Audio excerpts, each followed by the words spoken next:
রাষ্ট্রপতিকে অপমান প্রতিবাদে বিজেপির শিলিগুড়ির গান্ধী মূর্তির পাদদেশে প্রতিবাদে সামিল শিলিগুড়ির বিজেপি বিধায়ক শঙ্কর ঘোষ। 2026-এর নির্বাচনে পশ্চিমবঙ্গবাসী যেটা করে দেখাবে সেটা হয়তো রাজ্যের মাননীয় মুখ্যমন্ত্রী তার দল বুঝতে পারছে না। সংবিধান মানেন না, আইন মানেন না, দেশের রাষ্ট্রপতিকে সম্মান দিতে জানেন না। আমরা পশ্চিমবঙ্গবাসী হিসেবে লজ্জিত এবং রাষ্ট্রপতির কাছে ক্ষমা প্রার্থী। আমরা চাইবো কেন্দ্রের সরকার উপযুক্ত ব্যবস্থা নিয়ে। আদিবাসীদের সাথে কত ঘৃণা করেন এবং কত বিদ্বেষ আছে সেটা কিন্তু তার প্রমাণ গতকালকে যে মহামহিম রাষ্ট্রপতির সাথে ঘটেছে সেটা কিন্তু আরো প্রমাণ করে দিয়েছে।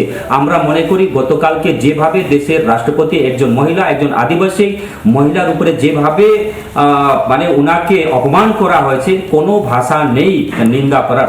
আমরা মনে করি এটা শুধু মহামহিম রাষ্ট্রপতির অপমান নয়, একজন আদিবাসী মহিলা এবং মহিলাদের উপরে অত্যাচারের একটা উদাহরণ উনি প্রস্তুত করেছেন। এটা আদিবাসী সমাজ কোনোদিনও মানতে পারে না।